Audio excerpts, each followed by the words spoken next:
think there is a feeling that AI and machine learning and this innovation and technology is a threat to us all. There are jobs that exist now that probably won't exist in the future. But in some ways, I see another innovation in human development like the Industrial Revolution.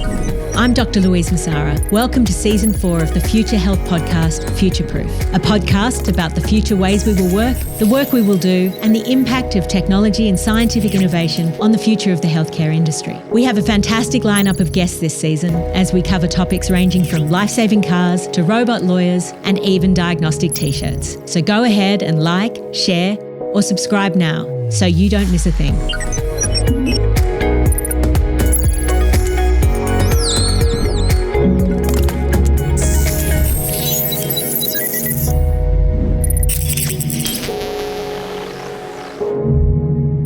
We've all seen the movie. It's a gloomy night. There are kilometres of empty road ahead, a tired protagonist, and 2 kids asleep in the back seat. We watch as the driver's eyelids start to droop. Once, twice. The soundtrack only heightens our anxiety. Then there's a swerve, a near miss, a blaring horn and blinding lights, and the car is off the road. It's flipped onto the embankment and it's coming to an abrupt stop, upended, and smoke is billowing from the engine. Now we have to wait for the reveal. Is anyone still alive? We're desperate for a passerby to see the car, but it's barely visible from the road. Maybe one of the kids will somehow regain consciousness, find Dad's mobile phone in the wreckage, and know how to call for help. The smoke has started to turn to flames, and lives are hanging in the balance, and we know that seconds count. But what if there was no need to wait for a good Samaritan to pass by and no call required to activate emergency services? What if the car itself could alert ambulance and emergency services that it had been in an accident and maybe even provide its precise location? What if the car could describe the forces on impact and predict the likely injuries sustained by the occupants? What if the car could advise how many passengers are in the car, their medical histories, and their blood types? What if technology within the car could transmit all this information and the passenger's vitals in real time? How could this type of data and the use of predictive algorithms transform trauma management, and how far away are we from having cars with these abilities?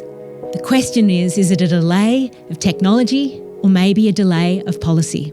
Today we're talking to Dr. Brian Burns, and Brian has a long list of positions at New South Wales Health, so I'm going to read them out. He is an emergency physician at the Northern Beaches Hospital. He's a trauma consultant at Royal North Shore, and he's a pre-hospital and retrieval specialist with the New South Wales Ambulance Aeromedical Operations. Welcome, Brian. Cheers, Louise. Nice to see you. Yeah, nice to see you too. Look, it's sort of a collision of your areas of interest and your expertise that's generated this vision for exactly the sort of future that I've laid out in the introduction today. Can you tell us a little bit about your journey to emergency medicine and maybe trauma medicine in particular? Yeah, I moved over to Australia from Dublin, as you can tell from my accent, in 2003 and trained in St. Vincent's in Sydney and finished that training in 2008. During that training, I did some aeromedical work as a registrar with the then Westpac helicopter and really started to enjoy the acute resuscitation, trauma and hyperacute care for patients. I think be it in the ED or in the ICU or in the pre-hospital arena, we're given a very privileged and onerous job of trying to look after people on what usually is their worst day of their life. So I continued my training, finished, and then I worked as an ED consultant at Liverpool initially, and then gravitated towards the Northern Beaches and North Shore, and continued within New South Wales Ambulance as a consultant from 2008. So I've been a consultant in those 2 areas since then, and I've been doing the role of trauma consultant at Royal North Shore for about 2 years. And North Shore is a tertiary trauma centre in Sydney, and it's the State Burns and Spinal Cord Injury Centre. Busy man, Brian. I think so, but I think life's interesting when you're busy, isn't it? It does. Look, I know the statistics on trauma are pretty staggering. Is it true that the number of trauma-related worldwide deaths in last year alone would wipe out the population of Sydney? Yeah, there's about 14,000 trauma deaths a day from injury globally. And it's the number one killer of people under 40 globally. And there are more people killed from trauma than HIV, AIDS, and malaria and TB combined. So roughly 5 million people a year are killed related to trauma.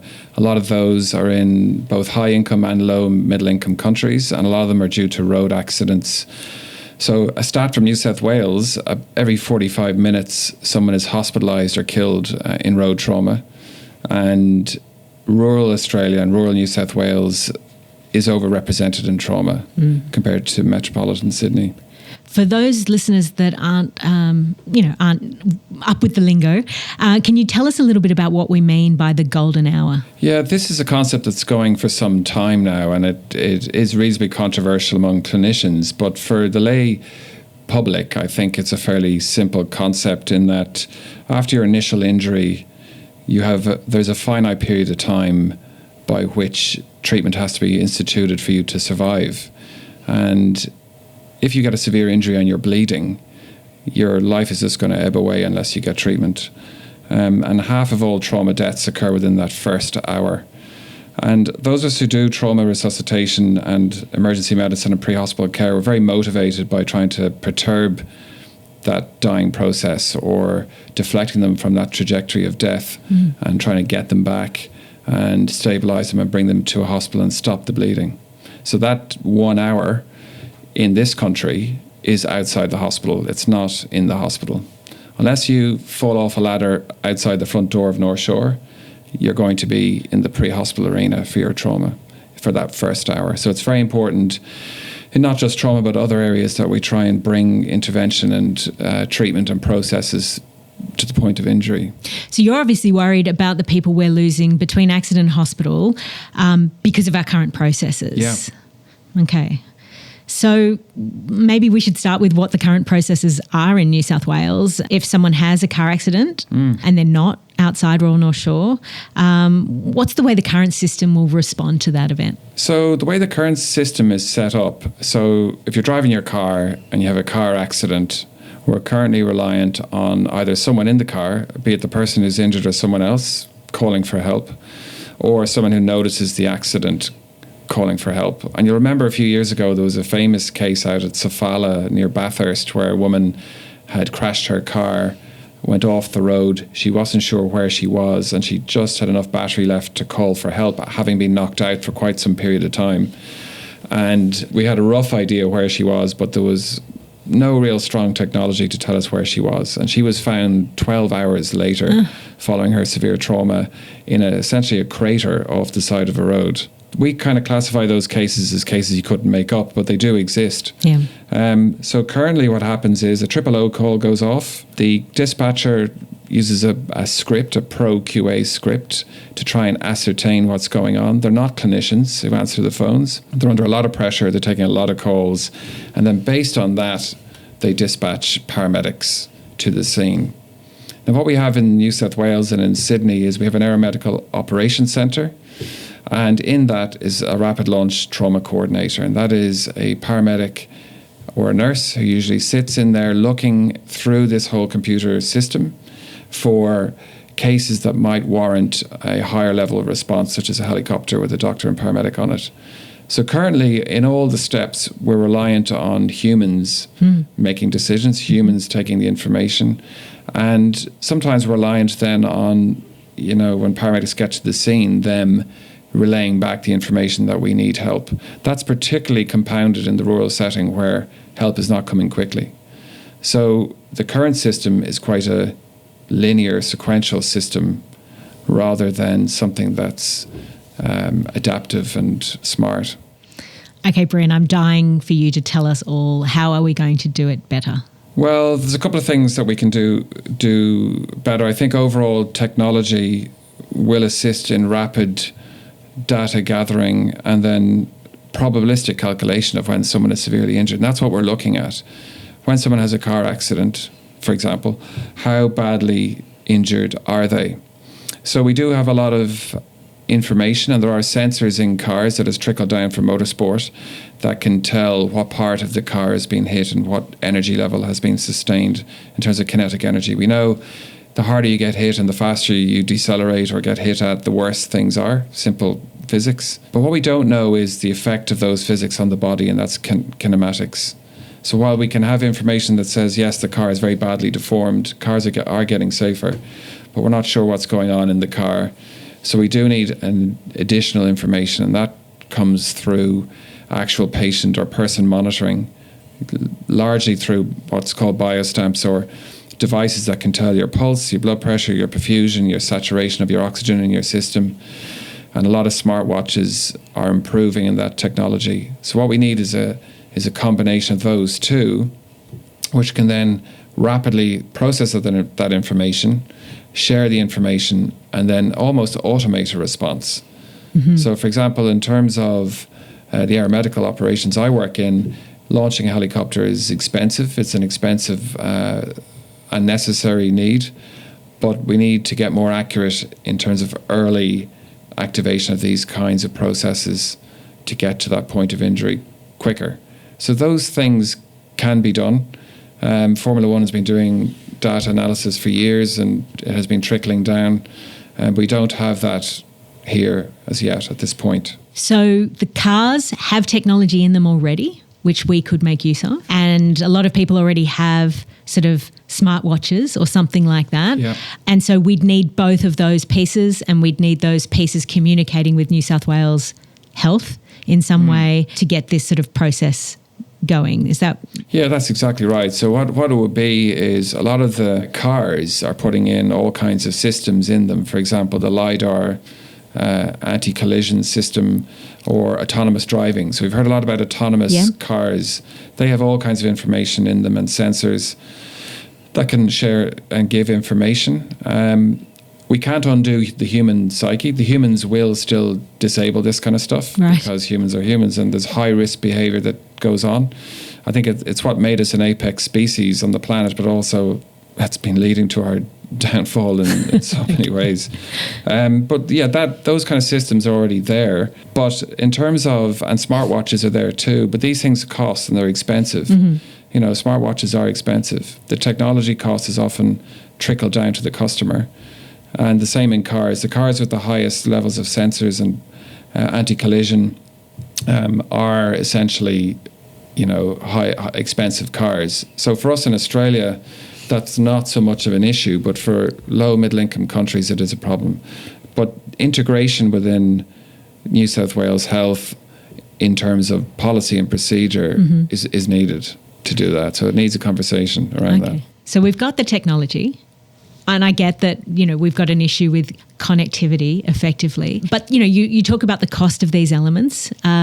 We've talked about the data around trauma. Surely the cost of the morbidity and mortality from trauma would way outstrip the sorts of costs that we're talking about, even at a personal level. Yeah, no, absolutely. I think individuals now are deciding to spend on their own health, including buying wearable devices that can tell what their general health is.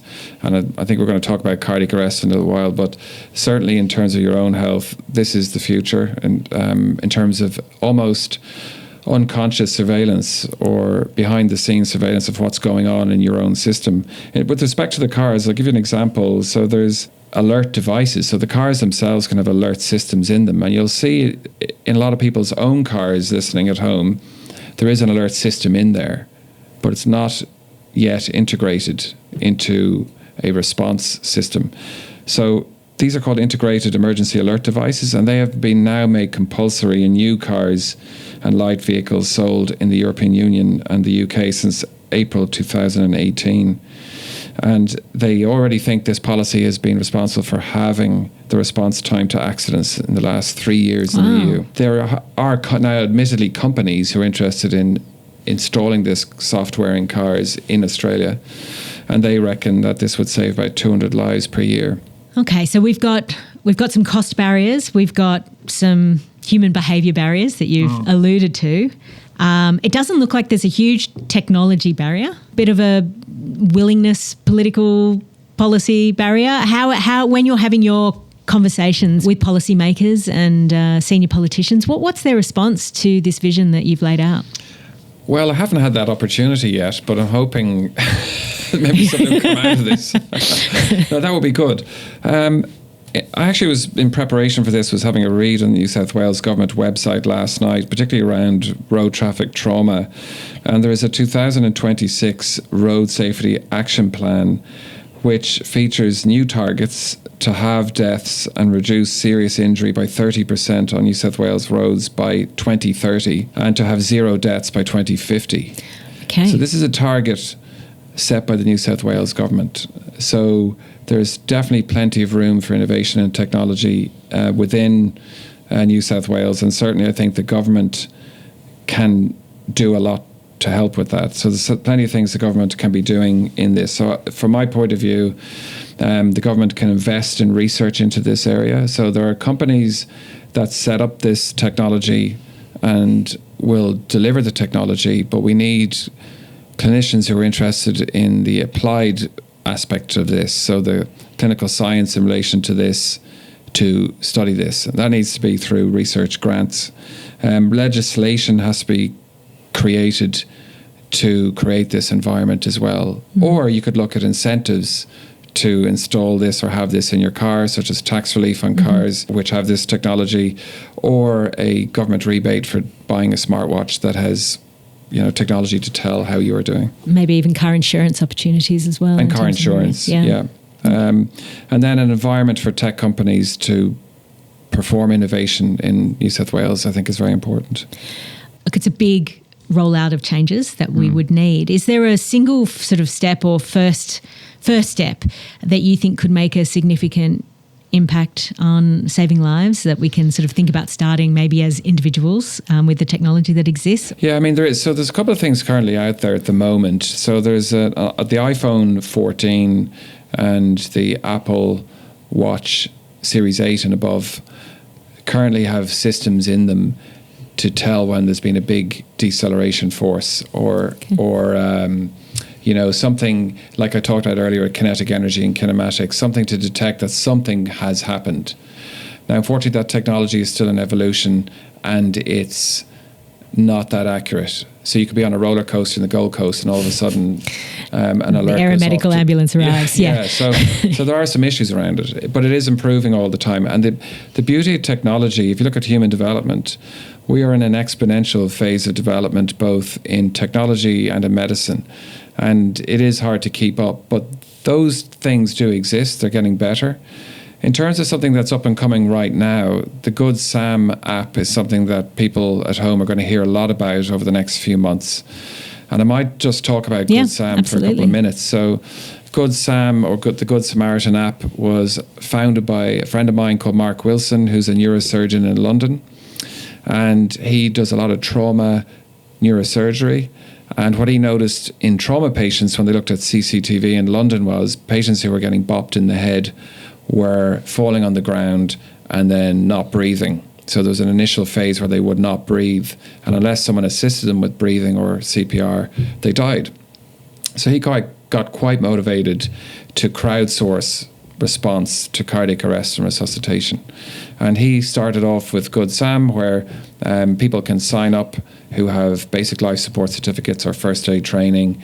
And when a 000 call goes, or when someone calls 000, the ambulance is activated, but so are the nearest X number of Good Sam people. So you could be at home in your own house, someone could be having a cardiac arrest around the corner, you get notified and you can choose to go and help resuscitate or not.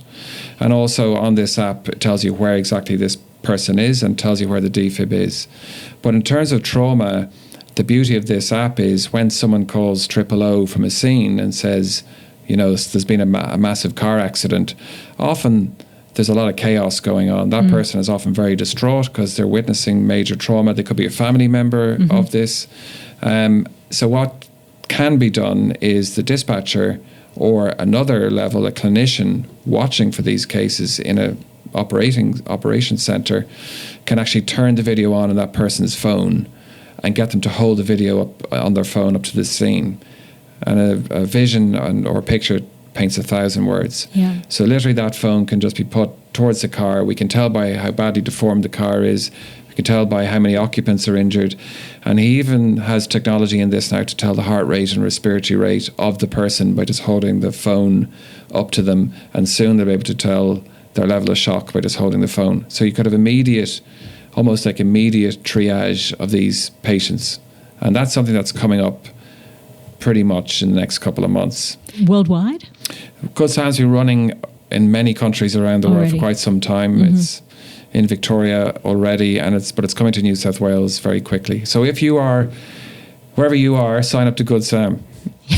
I mean, I suppose we've all been instructed also to use the sort of knock function on our smartphones, so sort of identifying a next of kin number that can be raised. I think that's an important something we can all do, which makes, again, the process just a little bit easier for people responding. No, that's right. And for these in the cars, in the vehicles, with the detection devices for massive accident, or on the phones or on the watch, the first thing is a next of kin or a "Are you all right?" kind of comment to the person. Yeah. If there's no response, then a next of kin phone call.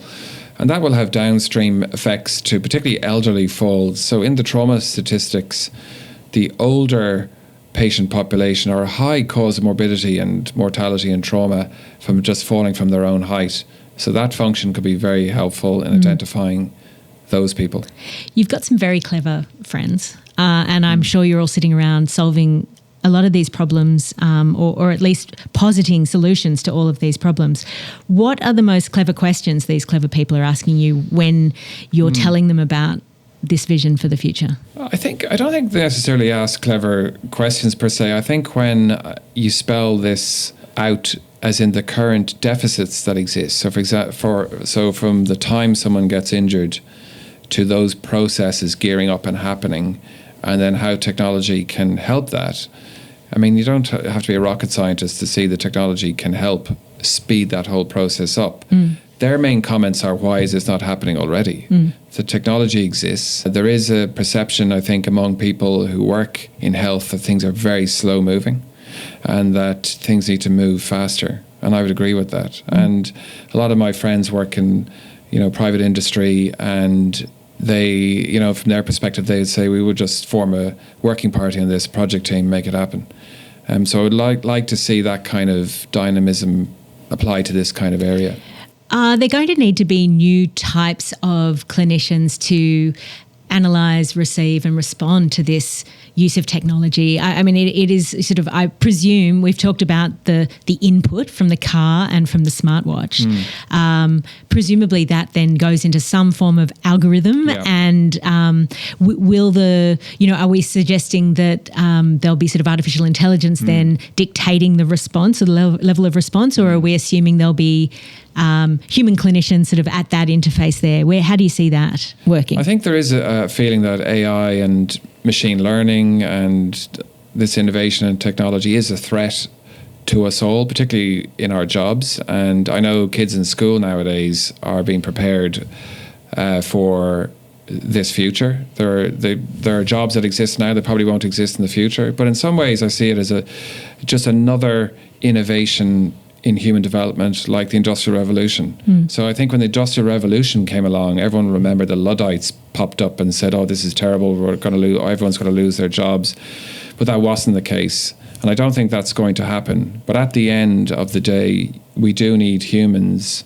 There's no replacement for the human brain. So I think for this kind of technology and innovation, there will be clear information that will come through that will be a knee-jerk response, that something needs to be sent to that person right now. So some of the evidence or data will be irrefutable. But for a lot of the other stuff, we will need a human to ascertain what is going on. That may be that human interfacing with what's going on at the scene through technology and then making up a decision. But yeah, I think technology will assist decision-making but not replace it. 100%. I suppose I'm thinking about all the new roles for clinicians when some of this, instead of someone watching calls coming through and trying to make the right intervention. There's some of the sort of, I accept that at the moment that requires quite a level of expertise to pick that out and to allocate scarce resource appropriately. But certainly as some of the tasks become more automated, it will free the very experienced clinicians to be more free thinking in the way they're actually dealing with the critical incidents and the sort of the human element of this process. So I agree with you. I'm not frightened by the suggestion of technology getting in the way. I think it's going to free a lot of clever people to do the clever part of what this process is going to be a little bit. You mentioned before that you obviously haven't had your vision tested in all of the forums that it could be yet. I've seen you present about this in large educational environments. I've seen a fantastic simulation that you did with people dropping from the ceilings and cars burning and all sorts of things happening, blood flying in with drones and the like.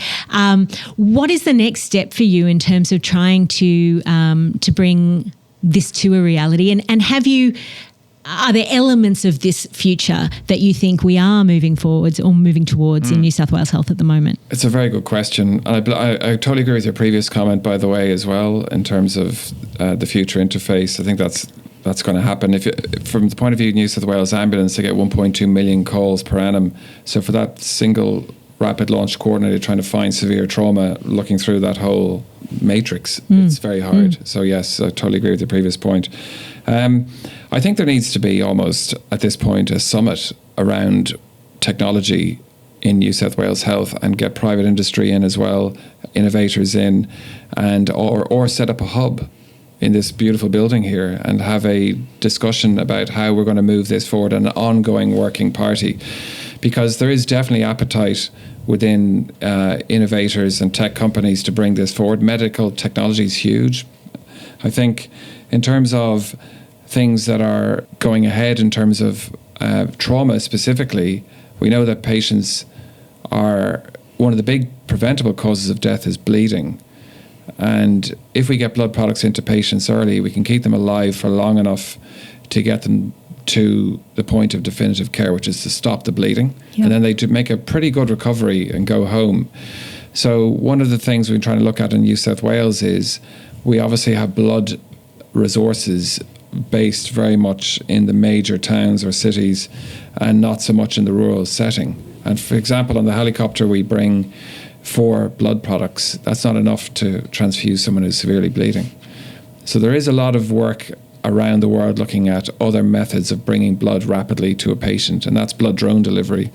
And that's something I think is ideally suited to the rural Australian environment, and particularly in New South Wales. So just before COVID, actually, Minister Hazard did give us some funding to look at a blood drone delivery project, which was supported by New South Wales Health and Lifeblood, or the Australian Red Cross, and we were working on that to look at a feasibility study out in the west of New South Wales. And then the COVID pandemic came along, so that was shelved.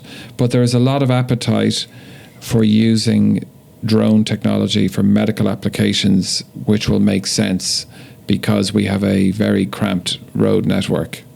So I think that's something over the next 2 or 3 years that will come forward. Are there other countries that are we can look to that are ahead of us in terms of some of these specific initiatives? It's great to not have to do everything from scratch ourselves all the time. I know you've got a very networked set of colleagues. Where are you seeing that we can turn to look from or to learn from? So I don't think there's any one country that's leading, but I think there's no country where this kind of development is needed more than Australia, because it's such a big landmass. You know, you could argue that in Netherlands, which is the same population as Australia but is tiny, that you don't need much of that innovation. So in some ways austerity drives innovation, and we have a lot of austerity in terms of that geographical tyranny of distance concept. There is no one country leading. I ran a cardiac arrest symposium a number of months ago, and we had speakers from all around the world talk about their individual innovations that they're doing. And I think what we try and do is grab the good ones that are out there I think the places that are doing things well are places where the population and the governments are pragmatic. I think when you've got a very pragmatic population and government, things get done. So it seems to me like Scandinavia and Northern Europe is quite pragmatic, and they're quite good at getting things done. They're very matter of fact. They come up with a good idea, they get listened to, and then it gets done. So I think pragmatism can help in this area. Look, that we've talked a little bit about, a lot about the risk to life in that golden hour. And if we get to the point where we're able to get to the patient faster and intervene much earlier, there's a new set of questions. Just because we can save a life, it doesn't always mean that that's the best outcome for the patient. So do you have any views around how we bring that sort of end-of-life direction and decision-making? It's already a chaotic scene at the side of a road. Is that the right place to move that decision? Again, can technology help us in some ways? Yeah, I think so. Just in terms of trauma and how things are going, traditionally trauma was seen and is seen as a disease of the young. So generally speaking, if a young person has been critically injured, those discussions initially would never be in play. You're going to resuscitate and try and get those people back. But we're increasingly getting elderly trauma, the so-called grey tsunami. And again, when we see these patients in car accidents or falling off ladders, we don't have that information to hand there and then, or we don't have that information in ED, or even in the operating theatre, or even initially in ICU. And I suppose one of the tenets of medicine is to do good, but not to do harm, and potentially putting people through serious procedures, life-prolonging but painful existence is not what we should be doing. So I think having that technology and medical health information, prior advanced care directives, next of kin numbers, all of those things will be really helpful to have that information in real time. Because when a senior clinical decision maker is there and we have a fair idea about the level of injury, then that information can be helpful as to what is appropriate and what isn't. Brian, it sounds like we have a lot of pieces of the puzzle, and it's really a question now of sort of threading the needle and pulling those pieces together. Dr. Brian Burns, thank you so much for the contribution you're making to trauma medicine and pre-hospital medicine. We wish you all the luck in the world with continuing to progress this vision. It's so important, and there's so many lives on the line. And thank you very much for being here with us today. Thanks for having me. Go ahead and like, share, or subscribe now so you don't miss a thing.